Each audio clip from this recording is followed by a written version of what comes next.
Hello and welcome back to JEE nerds. तो आज से अपन लोग शुभारंभ करने वाले हैं इस JEE advanced problem solving series का।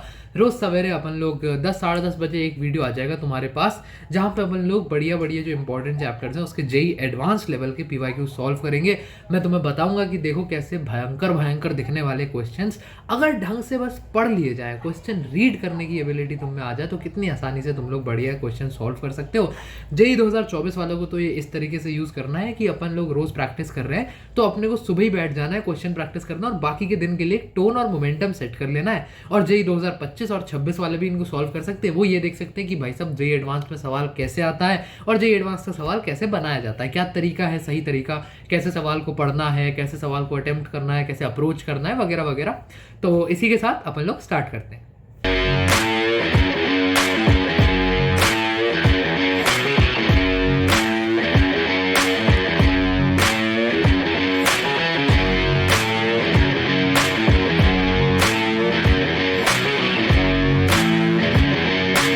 तो आज अपन पहले क्वेश्चन के साथ स्टार्ट करते हैं। और थोड़ा सा मुझे माफ करना अगर थोड़ी सी आवाज दबी या मैं फिर कैमरा की तरफ कम देखूं। क्या है कि मैं ना रात का कुछ अभी बज रहा है 12:45, ठीक है, 12:45। और रात को लाइटिंग कम हो जाती है तो ये फ्लैश ऑन करके रिकॉर्ड करना पड़ता है और भयंकर आंखों में चमकता है ये, तो मैं थोड़ा सा रिफ्रेन करूंगा कैमरा की तरफ देखने से। सवेरे कर नहीं सकते रिकॉर्ड, क्या है लंबी वीडियो होगी, घर में कोई बोल बाल दे कुछ कर दे, तो थोड़ा सा रात को जग के इसलिए शूट करना पड़ता है यार। इतनी मेहनत करते तुम लोग, थोड़ा सब्सक्राइब वब्सक्राइब कर दिया करो। खैर कोई बात नहीं, आओ।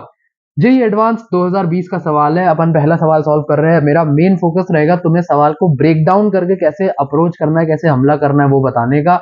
और क्या है, मैंने इसमें 2020 2019 और इनके पहले के सवाल उठाए हैं, क्योंकि मेरी उम्मीद तुमसे ये है कि रिसेंट ईयर्स के तुमने सवाल कर लिए होंगे। इक्का दुक्का जो रिसेंट ईयर्स के बहुत अच्छे सवाल होंगे वो मैं और उठाऊंगा आगे अगले आने वाले दिनों में। बट हाँ, अगर तुम्हें लगता है कि बहुत बेसिक से समझा रहा हूँ या फिर बहुत टाइम ले रहा हूँ, तो थोड़ा सा समझना तुम लोग वीडियो 2x पे देख लो ऑफ कोर्स, और आगे बढ़ा बढ़ा के भी देख लो, कोई दिक्कत नहीं है। बट मेरा एम है कि एक बच्चा जो जेई एडवांस के सवालों से डर रहा है उसको भी मैं थोड़ा सा बताऊं ना यार, कि सवाल कैसे तोड़ तोड़ के एक छोटी छोटी इकाई में बनाओगे तो बहुत डुएबल है। और बाकी तुम लोगों का जो माइंड बूस्टिंग करना है वो तो अपना मेन एम है ही, कि सुबह सुबह तुम लोग बढ़िया बैठे हो तो अपन तुम्हें मोमेंटम में ले आए, इसलिए पूरी एनर्जी एकत्रित कर लो। मेरे यहाँ रात हो रही है बट तुम्हारे यहाँ सुबह हो रही है, तो तुमको गुड मॉर्निंग। बिल्कुल बेहतरीन, स्टार्ट करते हैं। पहला सवाल जेई एडवांस 2020 का क्या कह रहा है? A particle of mass m moves in circular orbits with potential energy Vr is equals to F into R। अच्छा, अब V ऑफ R जो है वो जो पोटेंशियल एनर्जी है वो रेडियस का इन्होंने फंक्शन दिया है अपने को, ठीक है। मैं पेन थोड़ा सा पतला कर लेता हूँ, 0.7, ठीक है, चलो। ठीक है, F पॉजिटिव कांस्टेंट है, R डिस्टेंस ऑफ मूविंग, ठीक है। Energy are calculated using the Bohr model. देखो बहुत बढ़िया, बोहर मॉडल, जब भी नाम सुन लो बोहर मॉडल सुनते ही तुम्हारे दिमाग में दो चीजें आ जानी चाहिए। पहला, कि कोई भी फोर्स जो पार्टिकल पे होगा वो तुम्हारा सेंट्रीपिटल फोर्स के बराबर करना है तुम लोगों को, क्योंकि दो एक एटम अगर जो है वो एक इंडिपेंडेंट स्टेट है, उस पर कोई बाहर से फोर्स नहीं लग रही अनलेस सवाल में दिया हुआ हो। तो एक ही चीज इंटरेक्शन होता है वहां पे फोर्सेस का, जो इलेक्ट्रॉन और न्यूक्लियस के बीच में होता है। तो किसी भी फोर्स को अपन सेंट्रीपिटल फोर्स के ही बराबर कर रहे होते हैं, ये पहली कंडीशन होती है। वहीं से तुम्हारे रेडियस, वेलोसिटी वगैरह सबके रिजल्ट्स निकलते हैं। दूसरी जो कंडीशन होती है वो होती है बहुत ही एसेंशियल, बोहर की quantization condition, M V R is equal to N H by 2 pi. इसको अपन साइड में लिख के रहेंगे, क्योंकि इसका अभी मुझे पता तो नहीं है but I am pretty sure इसका यूज होना चाहिए, क्योंकि बिना बोहर मॉडल में इसके बिना कोई सवाल होता नहीं है, ठीक है। आओ, तो V R is equal to F R दिया है, ठीक है। It's the radius of the particle or orbit, ठीक है। अच्छा, अपने ये अच्छा मल्टीपल चॉइस करेक्ट क्वेश्चन है और अपने को बताना है कौन कौन से करेक्ट है, ठीक है। देखो ऐसे क्वेश्चन में ना, जब तुम्हें पोटेंशियल एनर्जी दी है और तुम्हें पता है कि बोहर मॉडल है, फोर्सेस वगैरह का तुम्हें खेल करना है, तो सबसे पहले वर्क पावर एनर्जी पे जाओ। वहां पे क्या कहता है वो, कि अगर तुम्हें किसी भी पार्टिकल पे एफ नेट निकालना है तो वो होता है minus del U by del X के बराबर। यहाँ पे एक्स क्या है, तुम्हारा आर है। तो अगर तुम इसको आर के रिस्पेक्ट में डिफरेंशिएट कर दो तो तुम्हारा एफ बच जाएगा, तो एफ नेट तुम्हारी इस पर आ जाएगी माइनस एफ। माइनस का क्या सिग्निफिकेंस है, देखो भैया, ये एक न्यूक्लियस है, ये एटम है, काफी सिमेट्रिकल बन गया, सॉरी, ठीक है। ये अपना जो इसके बीच का इंटरेक्शन है ये फोर्स ना अंदर की तरफ होगा, तो इसकी डायरेक्शन को दिखाने के लिए वो माइनस साइन है, उसको अपन अभी इग्नोर करेंगे और मॉड लेके इसको एफ लिखेंगे, मॉड लिया यहाँ पे, ठीक है। एफ नेट तुम्हारा एफ आ गया। अब मैंने तुम्हें पहली चीज क्या बताई, इसको अपन को इक्वेट करना है, एफ तुम्हारा टोटल फोर्स आ गया है। और मैंने तुम्हें क्या कहा था कि टोटल फोर्स को अपन किसके इक्वेट कर रहे होते हैं, सेंट्रीपिटल फोर्स के। लगाओ सेंट्रीपिटल फोर्स का formula, F is equals to M V square by R, ठीक है। अब इतना तुम बेसिक करोगे, इसके बाद तुम्हारा जो सवाल है वो खेलेगा ऑप्शंस के साथ। मतलब अब तुम्हें देखना है कि तुम्हें चाहिए क्या, तो तुम्हें रेडियस का रिलेशन बताना है एन से, ठीक है। और तुम्हें एनर्जी का रिलेशन देना है, एनर्जी का रिलेशन डायरेक्ट देना है, रेशियो में तुम्हें वो देना है प्रोपोर्शनल, रेडियस में तुम्हें प्रोपोर्शनैलिटी देनी है, ठीक है। तो अब बात करते हैं, क्या तुम्हें एक चीज पता है, F is equal to M V square by R आ गया। अब अच्छा, अब बड़ी बहुत बढ़िया, अपन इसको यूज करेंगे, क्वांटाइजेशन कंडीशन लिखी थी यहाँ पे। एक काम करो, अगर तुम्हें क्वांटाइजेशन कंडीशन पता है कि M V R is equal to N H by two pi. अब देखो यहाँ पे ना ऊपर तुमसे रेडियस और वेलोसिटी दोनों में मांगा हुआ है आंसर, तो तुम्हारी मर्जी है जिसमें भी तुम एक किसी को गायब करके एक किसी में खेलना है। तो क्योंकि रेडियस पहला दो हुआ, तो एक काम करते हैं, हम रेडियस में निकालते हैं, वी को गायब करते हैं, तो यहाँ से वी की वैल्यू निकालो। तो ये हो जाएगा N H by two pi M R. इसको कर दो स्क्वायर, क्योंकि यहाँ स्क्वायर है, तो इसका स्क्वायर करोगे तो सब पे स्क्वायर आ जाएगा, स्क्वायर स्क्वायर स्क्वायर, ये तुम्हारा चार हो जाएगा, स्क्वायर स्क्वायर स्क्वायर, ठीक है। आ जाओ, अब इसको उठा के पटक दो यहाँ पे, इसको मैं थोड़ा डॉटेड डॉटेड लाइन बनाता हूँ, हाँ। अब तुम्हारा एफ जो है वो बराबर हो गया किसके, एम इंटू, ध्यान से लिखना इसको, N square H square by four pi square M square R square, ठीक है। एक एम से एक एम गायब हो गया तुम्हारा, और कुछ नहीं कट रहा, आर से आर क्यूब हो जाएगा, ठीक है। इसको बना के लिख लेंगे। अब तमीज से, अब क्या है, जही एडवांस का सवाल ना बहुत ऐसे भसड़ मचाते हैं, देखो अपनी ऑलरेडी इतनी भसड़ हो चुकी है।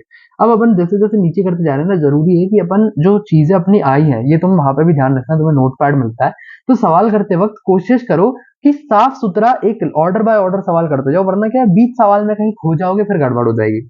तो अपना एफ का जो कंडीशन, एफ जो है वो आ चुका है, N square H square R cube into four pi square M. अब अपने को सबसे पहले आर और एन का रिलेशन निकालना है, ठीक है।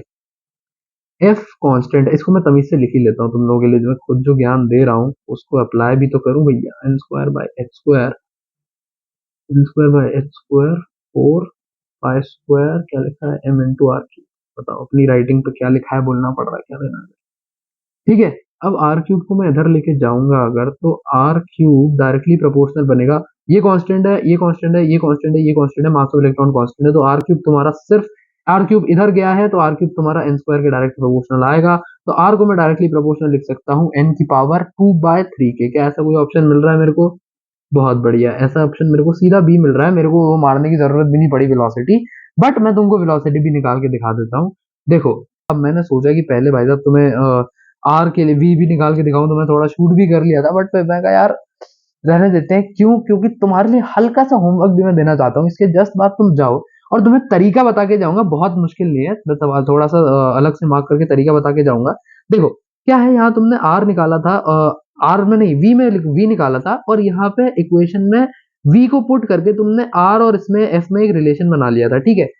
सेम काम अगर तुम उल्टा कर दोगे ना, तुम एक काम करके वी को यहाँ रख के आर को ले जाने की बजाय तुम आर को यहाँ रखो और वी ले जाओ, और आर में एक इक्वेशन बना के इस आर में यहाँ से वैल्यू पुट कर दोगे ना, तो तुम्हें एफ और वी में एक रिलेशन मिल जाएगा। एफ और वी में एक रिलेशन मिल जाएगा, वहां पे एन भी होगा, तो तुम वी और एन का सीधा सीधा रिश्ता निकाल सकते हो। वहां से तुम पे प्रूव हो जाएगा कि एन की वैल्यू तुम्हारी वन बाय थ्री आ रही है, ठीक है। ये थोड़ा सा करके देखना होमवर्क में। अब अपन बात कर लेते हैं एनर्जी की। देखो एनर्जी क्या होती है, टोटल एनर्जी होती है काइनेटिक एनर्जी प्लस तुम्हारी पोटेंशियल एनर्जी, है ना। और अब क्या है, ये हाफ की हाफ एम बी स्क्वायर सीधे लिख सकते हैं ना, फोटोन तो नहीं, इलेक्ट्रॉन है, ठीक है, मास मास वाली प्रॉपर्टी है भाई, मैं थोड़ा कंफ्यूज हो गया था, एच बाय लैम्डा तो नहीं लिखा। प्लस तुम्हारा पोटेंशियल एनर्जी, पोटेंशियल एनर्जी तुम्हें क्या दी हुई है, पोटेंशियल एनर्जी तुम्हें एफ इंटू आर दी हुई है। एम बी स्क्वायर की तुमने क्या वैल्यू, देखो यहाँ एम बी स्क्वायर यहाँ से तुम निकाल सकते हो ना, M B square is equal to F into R. तो एम बी स्क्वायर की value half M B square, तो तुम्हारा हो गया F into R by two. Potential energy तुम्हारी हो गई एफ इंटू आर, ये तुम्हारा हो गया पूरा three by two into F into R. अब तुम्हें कुछ नहीं करना है, आर का उठा के यहाँ से पूरा पूरा वो रख देना, तो आर का देखो, आर को इधर ले जाओगे, एफ को इधर ले जाओगे, तो तुम्हारा आर का जो फाइनल टर्म बन रहा होगा ना, वो बन रहा होगा three by two into F into, क्या काटा था मैंने, एम काट दिया था, तो N square by H square, और अपॉन में फोर पाई स्क्वायर एक एम, बस। और आर तुम, और तुम्हारा जो एफ इधर आएगा वो, और आर क्यूब आ रहा था, तो ये होल की one by three. R cube कैसे आ रहा था समझ रहे हो, मैंने थोड़ा सा लिखा नहीं है, उम्मीद करके कि तुम लोग इतने इंटेलिजेंट हो। ये आर स्क्वायर था, ये आर था, ये मल्टीप्लाई होकर आर क्यूब बना, और ये आर क्यूब इधर गया था, कहो तो लिख दूं, देख लो भाई। आर क्यूब की तुम्हारी जो टर्म आई थी वो ये आई थी, N square into H square upon में four pi square M into F. कहीं तुम लोग कमेंट करके फिर गालियां देना शुरू कर दो, पूरा नहीं लिख रहा, ये नहीं कर रहा, वो नहीं कर रहा है, राइटिंग गंदी है, ये है वो है, राइटिंग गंदी है क्या? बता देना भाई, मैं कोशिश करूंगा। अभी पहला सवाल सॉल्व करवा रहा हूँ, मेरे को भी बहुत सारे तुम लोग करेक्शंस बताना, कलर वगैरह क्या है कैसा है सब मैं अपन सही कर लेंगे आने वाले लेक्चर में, अपना भी पहले टाइम है तो तुम लोगों का फीडबैक बहुत वेलकम है, ठीक है। अब देखो एफ ये 1/3 है, तो इसका काम करो, अगर तुम इस एफ को 3 की पावर 3 लिख सकते हो, 1 को 3/3 लिख दिया, इसको अंदर ले जाओ, तो ये तुम्हारा बन जाएगा, ये तुम्हारा बन जाएगा एफ क्यूब, और अंदर जाके ये एफ क्यूब बनेगा जब ये 3 1/3 कैंसिल हो जाएगा, ये एफ क्यूब बनेगा और एफ से एफ कट जाएगा, तो फाइनल में तुम्हारा ना ये आ रहा होगा, F square N square H square upon 4 pi square M 3/2, ये आ गया। अब क्या ऐसा अपना मैच हो रहा है कोई total energy? 3/2 N square H square F square 4 pi square M, तुम्हारा बी और सी करेक्ट ऑप्शन है, ए और डी गलत है, ठीक है। तो ये हो गया अपना भैया पहला क्वेश्चन सॉल्व, बधाई हो। आ जाओ सेकंड क्वेश्चन पे, आ जाओ सेकंड क्वेश्चन की तरफ। रुक जाओ, कैमरा मैंने बिगाड़ देने दिया फर्स्ट क्वेश्चन के बाद, अब ठीक है। आ जाओ सेकंड क्वेश्चन की तरफ। सेकंड क्वेश्चन जेईई एडवांस 2019 का पीवाईक्यू। अरे रेजर साहब आप भी मिस वो करवा दिए, रेजर सिलेक्टेड था, बताइए। हाँ खैर, जेईई एडवांस 2019 का सवाल है और बहुत बेहतरीन सवाल है, मल्टीपल चॉइस करेक्ट क्वेश्चन है, इसलिए इसको चुना है। आओ क्या कह रहा है, a free hydrogen atom after absorbing a photon of wavelength lambda A, okay cool, excites from n = 1 to n = 4, कोई भी जो इलेक्ट्रॉन होता है वो अगर वेवलेंथ फोटोन एक्सेप्ट करता है उसमें एनर्जी चढ़ेगी, वो लोअर ऑर्बिट से हायर ऑर्बिट पे एक्साइट होता है, अगर वो एक्साइटेड ऑर्बिट से नीचे आएगा तो वो कोई भी एनर्जी रिलीज करेगा, यानी वेवलेंथ को रिलीज करेगा। ये हो गया तुम्हारा कंसेप्ट रिवीजन। अब देखो ये क्या कह रहा है, लैम्डा है उसकी लैम्डा है उसकी एब्जॉर्प्शन की है और लैम्डा ई उसकी एमिशन की है। Lambda A by lambda E की वैल्यू तुम्हें 1/5 दी है, okay very much cool. H C की वैल्यू 1242 दी है, बहुत बढ़िया, ये बहुत बढ़िया काम किया ना उन्होंने, फुल मौज मस्ती, भाईचारा ऑन टॉप, भाईचारा ऑन टॉप दोस्तों। आ जाओ, तो देखो तुम्हें क्या है, दो फॉर्मूला पता है तुम्हें, एक पता है E = 13.6 z²/n², यही जब इसको डेल्टा में लगा देते हो तो बन जाता है 13.6 × z² 1/n1² - 1/n2², ठीक है। अब और किस फॉर्मूला की जरूरत पड़ेगी, मोमेंटम की बाद में करेंगे, ठीक है। और क्या कह रहा है ये, ठीक ठीक ठीक ठीक ठीक ठीक है। आ जाओ, और एक और फॉर्मूला तुम प्लैंक्स उससे पता है तुम्हें कि E = hc/λ होता है। अब इस दो फॉर्मूले को देखते हुए देखना, जेईई एडवांस 2019 का इतना लंबा चौड़ा देख रहे हो, इसकी लेंथ देख रहे हो, 5-6 पैराग्राफ आधा हो रखा है, उसमें भी सवाल में भी मल्टीपल करेक्ट, कितने सिर्फ दो फॉर्मूले से तुम्हारा एक पूरा सवाल मिल जाएगा। आओ अब देखो, पहले उसने कहा कि n = 1 से वो n = 4 गया, डेल्टा ई का फॉर्मूला अपन लगाते हैं, इसको मैं लिखूंगा hc/λ, समझ रहे हो, एब्सॉर्प्शन की एनर्जी काउंट हो रही है तो hc/λ आ जाएगा 13.6 z² 1/n1, n1 क्या है तुम्हारा 1 है, अब मैं यहाँ 1 नहीं लिख रहा हूँ, तो ये 1² - n2 तुम्हारा 4 है, और 4 का स्क्वायर करोगे तो 16 आएगा, लिख नहीं रहा हूँ बता रहा हूँ, तो ये तुम्हारा 1 - 1/16 हो जाएगा, ठीक है। दूसरे की बात करते हैं, डेल्टा ई ड्यूरिंग एमिशन, इसको मैं लिख दूंगा delta E during absorption. Delta E during emission क्या है, hc/λ, और ये हो गया तुम्हारा 13.6 z²। अब देखो तुम्हारा ये इस बार जो जा रहा है, ये इसने क्या कहा है कि दूसरे में जो गया है वो n = 4 से n = m पे गया है, ठीक है। अब तुम देखोगे अगर, तो एनर्जी लेवल्स कुछ इस तरीके से दिखते हैं तुम्हारे, n = 1 ये हो गया, n = 4 ये हो गया, ये हो गया तुम्हारा n = m, कहीं भी अज्यूम कर लेते हैं, कुछ भी हो सकता है, ये तुम्हारा 3 भी हो सकता है, 2 भी हो सकता है, 1 भी हो सकता है। तो तुम्हारा एक इलेक्ट्रॉन यहाँ से यहाँ गया, यहाँ पे इसने लैम्डा ए एब्जॉर्ब करी, हाँ लैम्डा ए एब्जॉर्ब करी, यहाँ गया इसने लैम्डा ई रिलीज करके नीचे आ गया। अब लैम्डा ई रिलीज के लिए जो इक्वेशन बनी वो तुम्हारी n = 4 से n = 1 आ रहा है। तो देखो वैसे तो पहले n = 4 लिखना चाहिए, 1/16 - 1/m², बट यहाँ मुझे पता है कि जो 1/m² की वैल्यू होगी वो 1/16 से कम होगी, मेरा डेल्टा ई नेगेटिव आएगा, आना भी चाहिए, क्योंकि एनर्जी रिलीज हो रही है, समझ रहे हो, एनर्जी जब रिलीज होती है तभी ऊपर से नीचे आता है, और वो रिलीज हो रही है तो डेल्टा ई नेगेटिव होगा। बट क्योंकि मेरे को मॉड में बात करनी है, इसलिए मैं 1/m² - 1/16 लिख रहा हूँ, ताकि मेरा 1/m² पहले आए और पॉजिटिव आए।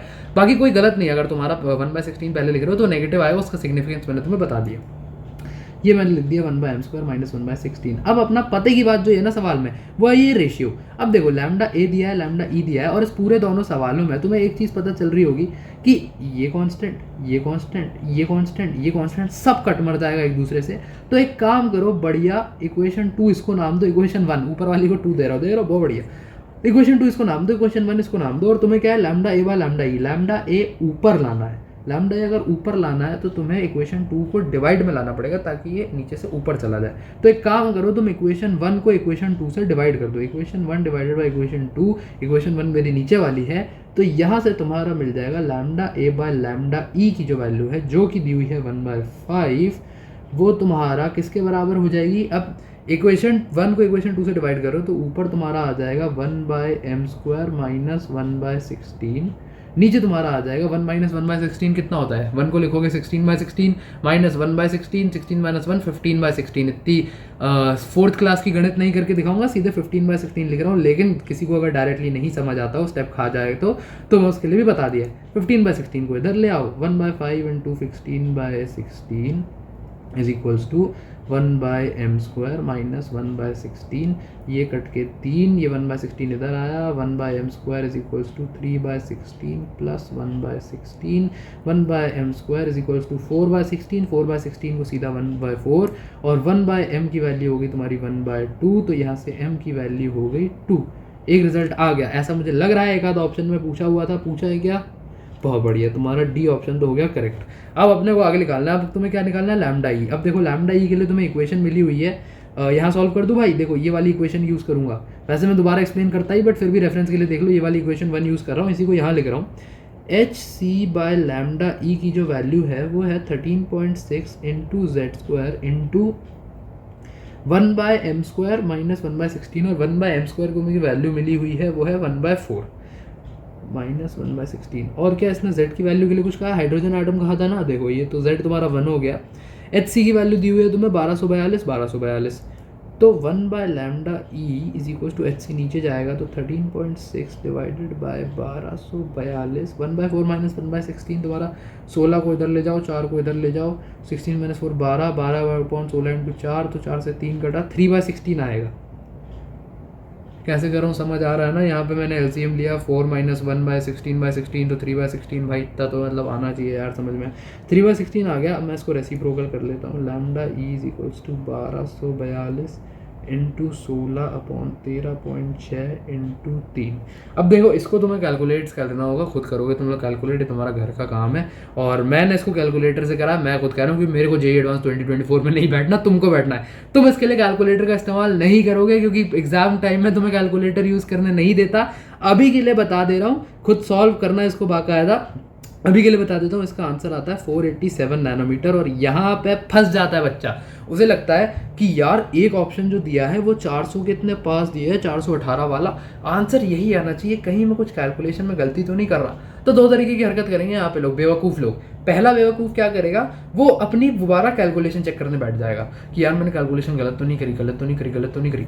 ठीक है, हो सकता है कैलकुलेशन में गलती हो जाए, बहुत ज़्यादा के डाउट आ रहा है तो एक बार अपनी कैलकुलेशन दोबारा चेक कर लो, लेकिन उससे ज़्यादा मत करो। जेईई एडवांस ऐसे घटिया गेम्स खेलता है, वो ऑप्शन सही नहीं था, 487 ही सही आंसर है, और वो जो ऑप्शन है वो तुम्हारा गलत है, लेकिन लगेगा। दूसरा बेवकूफ़ बच्चा क्या करेगा, वो तो सीधा तुक्का मार देगा, 487 आ रहा है, जरूर कोई कैलकुलेशन मिस्टेक करी हुई, 418 वाले को टिक मारो, वही आ रहा होगा अगर मैं सही कैलकुलेशन करता। दोनों केस में नंबर पूरे चले जाएंगे क्वेश्चन के जितने आ रहे थे, क्योंकि जेईई एडवांस क्या बदतमीजी करता है, अगर तुमने 1-2 सही जवाब दिए तो पार्शियल मार्किंग कर देगा, लेकिन एक सही देके एक भी गलत कर दिया ना तो पूरे क्वेश्चन का -1 कर देता है, तुम्हारा भयंकर वाली गड़बड़ हो जाएगी। इसलिए ऐसी हरकतें मत करना, इन सब ट्रैप्स में मत फंसना, ठीक है। तो तुम्हारा ये आ गया D M is equals to 2।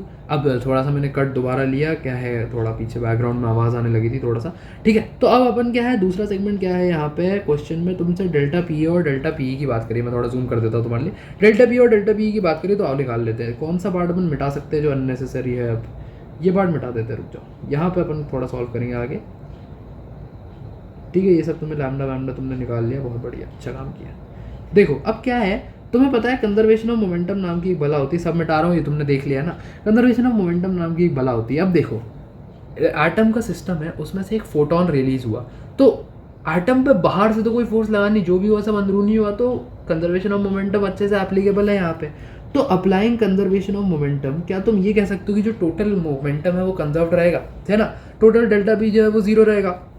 अब देखो क्या है कि जो तुम्हारा इनिशियल था, इनिशियली एटम भी रेस्ट पे था, ये भी रेस्ट पे था, फाइनली तुम्हारा उसका मोमेंटम क्या बना, फोटोन का मोमेंटम होता है, फोटोन की एनर्जी होती है hc/लैम्डा। अपन फोटोन की एनर्जी को जब c से डिवाइड करते हैं तो उसका मोमेंटम मिलता है h/लैम्डा। फोटोन का मोमेंटम मिला तुम्हें h/लैम्डा, और यहाँ पे लैम्डा कौन सा गिरा, एब्जॉर्प्शन के टाइम की बात हो रही है तो लैम्डा a, प्लस तुम पी ऑफ एटम की बात कर लो, पी ऑफ एटम निकाल लिया, तो यहाँ से तुम्हारा सिंपल पी ऑफ एटम आ जाएगा माइनस एच बाय लैम्डा ए, और माइनस एच बाय माइनस यहाँ पे क्या, देखो मॉडर्न फिजिक्स में ना कई बार अपन माइनस को इग्नोर कर रहे होंगे, वो सब इसलिए क्योंकि अपन को पता है कि जो माइनस है वो यहाँ पे डायरेक्शन को सिग्निफाई कर रहा है। तो ठीक है, ये तुम्हारा माइनस एच बाय लैम्डा ए के बराबर आ गया। ऐसे ही तुम अगर निकालने जाओगे एमिशन के टाइम का, तो वो तुम्हें मिल जाएगा कि delta P of atom during absorption और फिर delta P of atom during emission, same बिल्कुल सेम ग्राउंड से वो मिल जाएगा एच बाय तुम्हें लैम्डा ई।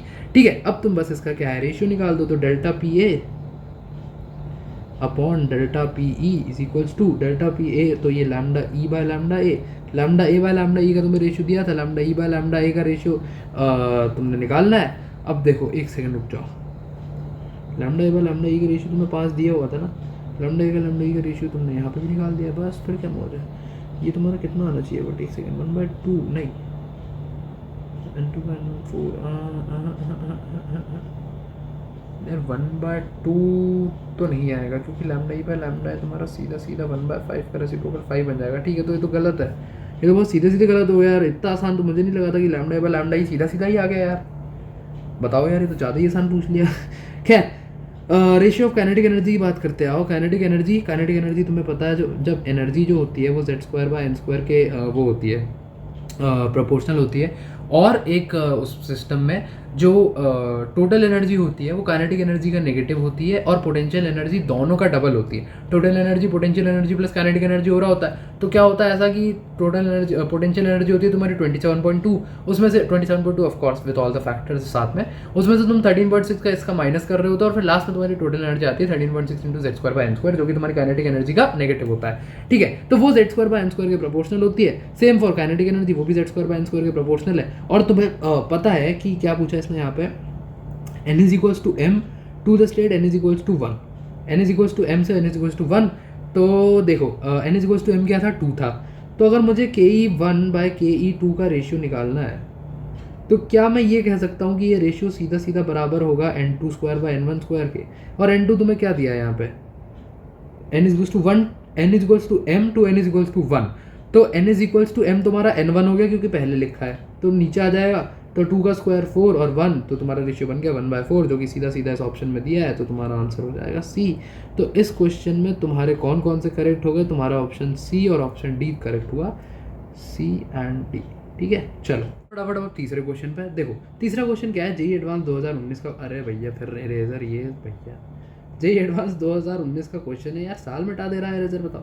जेईई एडवांस 2019 का क्वेश्चन है, कहता है perfect reflecting mirror of mass m mounted on a spring constitutes on a spring mass system of angular frequency omega 4πm omega by h की value 10⁻24 दिया है। अच्छा, ये ऐसा ना, अब देखो यही जेईई एडवांस करता है यार, ये सब बदतमीजी क्या करेगा, ऐसा भारी भरकम से इसने टर्म बना के दे दिया, 10⁻24 में उसकी वैल्यू दे दी, आगे 8 पाई के टर्म्स में लैम्डा दे दिया, लैम्डा वो पाई के टर्म्स में देने की कोई सेंस है नहीं, लेकिन यही सबसे चीज़ें से तो तुम्हारे दिमाग से खेलता है, अननेसेसरीली तुम्हारे दिमाग से खेलेगा, तुम डर जाओगे, कोई पेपर में सवाल सॉल्व नहीं कर पाओगे, तुम्हें लगेगा ये तो मेरे बस का है नहीं, तुम अगले सवाल पे बढ़ जाओगे, वो इससे ज़्यादा डिफिकल्ट होगा।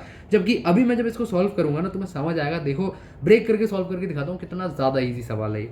सवाल कह रहा है कुल मिला के इसने n फोटोन ऑफ वेवलेंथ मारे ये मिरर पे, और वो कंप्लीटली रिफ्लेक्ट होकर निकल गए, n की वैल्यू निकालनी है। क्या करा, मिरर पे इसने लाइट डाली, लाइट का मतलब क्या है, बहुत सारे फोटोन फेंक के मारे। सपोज एक फोटोन है, एक फोटोन मिरर पे आके ऐसे लगा और वो वापस चला गया, तो क्या होगा, उसका मोमेंटम चेंज होगा, और वो जो मोमेंटम चेंज होगा वो मिरर का भी चेंज होगा, क्योंकि भाई साहब इंडिपेंडेंट सिस्टम है, बाहर से कोई फोर्स नहीं लग रही है, जो भी हो रहा है सब अंदरूनी हो रहा है। सबसे पहले लगा दो, अब अच्छा मैं तुम्हें कलर इस बार एक्सपेरिमेंट कर रहा हूँ, व्हाइट कलर यूज़ करके देख रहा हूँ, तो मेरे को बताना कौन सा ज़्यादा सही है। पिछले क्वेश्चन में येलो यूज़ किया।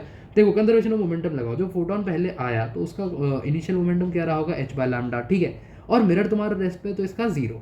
फाइनली जब फोटोन ऑपोजिट डायरेक्शन में गया है तो मोमेंटम उसका नेगेटिव हो जाएगा, क्योंकि डायरेक्शन उल्टी हुई है, तो -h/λ, और अब जो मिरर का फाइनल पोटेंशियल है, जो मोमेंटम है, उसको अपन मान देते हैं p मिरर।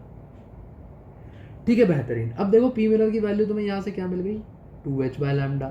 अब ये मैंने एक फोटोन के लिए निकाला यार, ऐसे n फोटोन्स डाले उसने, तो टोटल उसकी वैल्यू क्या हो गई, मोमेंटम की, क्या कर रहा हूँ भाई, बहुत स्लिप ऑफ टंग हो रहा है, सॉरी, रात थोड़ी सी ज़्यादा हो चुकी है, तुम लोगों को क्या है शांति में रिकॉर्ड करके दे सके, इसलिए ना थोड़ा रात को रिकॉर्ड करना पड़ता है, बट वो पूरा दिन थकारने के बाद ना थोड़ा सा ज़बान फिसलने लगती है, 2h/λ इंटू n। ठीक है, अब आओ तुम लोग इस पे कि तुम्हें p की वैल्यू मिल गई 2h/λ इंटू n, क्या निकालना है हमें, n निकालना है। देखो कभी भी तुम्हें जब स्टक हो जाओ ना कंजर्वेशन ऑफ मोमेंटम की बात, पता नहीं सवाल में क्या करा है, 99% केस में तुम्हारा कंजर्वेशन ऑफ एनर्जी लग रहा होता है। अब देखो कैसे, मिरर है, स्प्रिंग है, पीछे दीवार है, उसको जाने दो, स्प्रिंग है, मिरर है, मैंने मिरर पे बहुत सारी लाइटें मारी, समझो ऐसे मैं फोटॉन्स फेंक के मार रहा हूँ, एक तुम मिरर पे बॉल्स फेंक फेंक के मार रहा हूँ, बॉल्स है, अब मिरर टूटेगा नहीं, ठीक है, वो पीछे की तरफ धक्का दिया जाएगा, उसमें काइनेटिक एनर्जी आएगी। सपोज जब वो यहाँ अपने मेन पोजीशन पे, उसमें काइनेटिक एनर्जी आई और वो स्प्रिंग को दबाएगा, तो वो जो स्प्रिंग जो काइनेटिक एनर्जी है वो स्प्रिंग की पोटेंशियल एनर्जी नहीं बनेगी क्या। बात को विजुअलाइज करने की कोशिश करो, मिरर है, यहाँ से बहुत सारा धक्का आया, इसने वेलोसिटी इसने मोमेंटम चेंज हुआ, वेलोसिटी गेन करी, काइनेटिक एनर्जी गेन करी, और यही काइनेटिक एनर्जी जब इस स्प्रिंग को दबाएगी तो जहाँ इसका मैक्सिमम डिस्प्लेसमेंट हो चुका होगा, जो कि यहाँ पे अपने को दिया भी है, कितना दिया है भाई, 1 माइक्रोमीटर दिया है, जब वो मैक्सिमम डिस्प्लेसमेंट हो चुका होगा, क्या इसकी सारी काइनेटिक एनर्जी अब स्प्रिंग की पोटेंशियल एनर्जी नहीं बन चुकी होगी, बिल्कुल बन चुकी होगी। तो देखो अपन क्या करेंगे, अब कंजर्वेशन ऑफ एनर्जी लगाएंगे, पहले अपन क्या करते हैं, एक काम करते हैं, क्योंकि मोमेंटम का चेंज अपने को मिल गया है, तो अपन इसकी ना काइनेटिक एनर्जी निकाल लेते हैं। देखो काइनेटिक एनर्जी का फॉर्मूला क्या होता है, काइनेटिक एनर्जी का फॉर्मूला होता है p²/2m, बहुत बेसिक फॉर्मूला होता है, डिराइव करके नहीं दिखा रहा हूँ, उम्मीद कर रहा हूँ कि तुम्हें आता होगा, नहीं तो जिनको नहीं आता है p की जगह mv रखो, अपने आप 12mv² निकल के आ जाएगा। p² करो भैया, p² करोगे तो तुम्हें मिल जाएगा 4h² इंटू n², और जो 1/2m इसका था वो तो यहाँ पे है, इसको तमीज़ से लिख लेते हैं थोड़ा, तो ये तुम्हारा आ गया 4h²n²/2m। अब ऐसी भारी भारी तेज देख रहे हो कितनी गंदी सी टर्म आ गई काइनेटिक एनर्जी की, बट सवाल कुछ नहीं है, हलवा है, 2 मिनट में तुमने मैथ से निकाल लिया। अब इसको मैंने क्या करा, स्प्रिंग की पोटेंशियल एनर्जी के बराबर कर दिया, तो मैं पूरी यूलॉजी समझाइए ध्यान से। स्प्रिंग की पोटेंशियल एनर्जी का फॉर्मूला क्या होता है, 1/2 × kx², तो इसको मैंने इक्वेट कर दिया 1/2 × kx² के। अब क्योंकि मेरे को यहाँ पे जो टर्म दिए ना, ये ओमेगा के उसमें दिए टर्म्स में, ये देखो यहाँ पे ओमेगा दिख रहा है ना तुम्हें, तो मैं क्या करूँगा, ये k को ओमेगा के टर्म्स में बनाऊंगा। वो कैसे करूँगा, तुम्हें एक फॉर्मूला याद होगा कि तुम्हारा जो ओमेगा होता है वो होता है √k/m, तो √k/m दोनों तरफ स्क्वायर कर दो, ओमेगा² × m = k, इसको उठा के मैं यहाँ रख दूंगा, तो ये तुम्हारा बन जाएगा बराबर 4h², इसको ऊपर ले चलते हैं थोड़ा, n²/λ² 2 × m = 1/2 × तुम्हारा ओमेगा² × m × x², ठीक है। अब मेरे को जो वहाँ पे टर्म दिया, ये मेरी हो गई इक्वेशन 1। अब मैं जो यहाँ टर्म दिया इसको भी लिख लेता हूँ भाई, 4πm⍵/h तुम्हारा 10⁻24 के बराबर दिया है। Okay very nice. अब देखो इस तरफ मुझे निकालना है n को मैं निकालना है, तो मैं इस सब चीज़ों को इधर लेकर आऊँगा, तो n² = तुम्हारा हो जाएगा,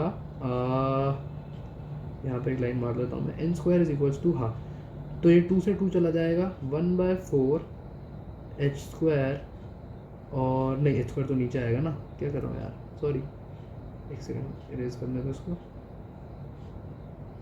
हाँ, तो h² नीचे आ गया, 4 नीचे आ गया, तुम्हारा ऊपर गया, पहले ऊपर की चीज़ें लिखता हूँ ना, मैं भी ना टाइम लगा रहा हूँ नेसेसरली। ओमेगा², ये m ऊपर जाके m² हो जाएगा, x² ही है, उसके बाद तुम्हारा क्या है, λ² ऊपर आ जाएगा तुम्हारा, तो इधर λ² अपॉन में 4h² आ जाएगा।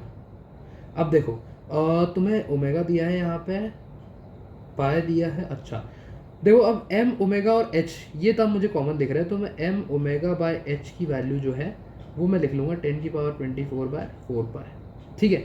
इसका स्क्वायर कर लेंगे अपन और इधर आ जाएंगे, या फिर एक काम करते हैं, इसका पूरा स्क्वायर करने की बजाय इसको रूट कर लेते हैं, क्योंकि देखो ना तुम n स्क्वायर दिख रहा है, 4 भी स्क्वायर में दिख रहा है, तो ये ω/m(x)λ/2h हो जाएगा। अब यहाँ पे m ω/h इसकी पूरे की वैल्यू उठा के यहाँ से पटक दो, तो n की वैल्यू तुम्हारी आ गई x × λ अपॉन में 2 × 10⁻24/4π, है ना। अब तुम्हें उसकी वैल्यू क्या दी हुई है, लैम्डा की, ऊपर जाओ भैया, ऊपर यहाँ पे देखो तुम्हें 8π × 10⁻⁻6 मीटर, ठीक है, तो 8π × और x की वैल्यू कितनी थी, 1 micrometre, if I am not wrong, 1 micrometre थी।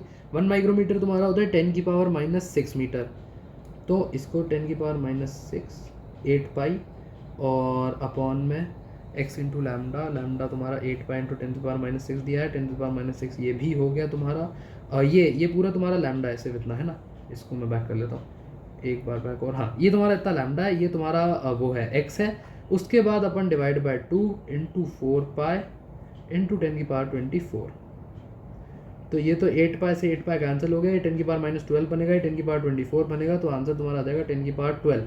अब पूछा गया था तुमसे पूछा था कि x इंटू 10 की पावर 12 है, तो 1 इंटू 10 की पावर 12 हो जाएगा, तुम्हारे n की वैल्यू आ जाएगी 1। क्वेश्चन हो गया तुम्हारा आराम से सॉल्व।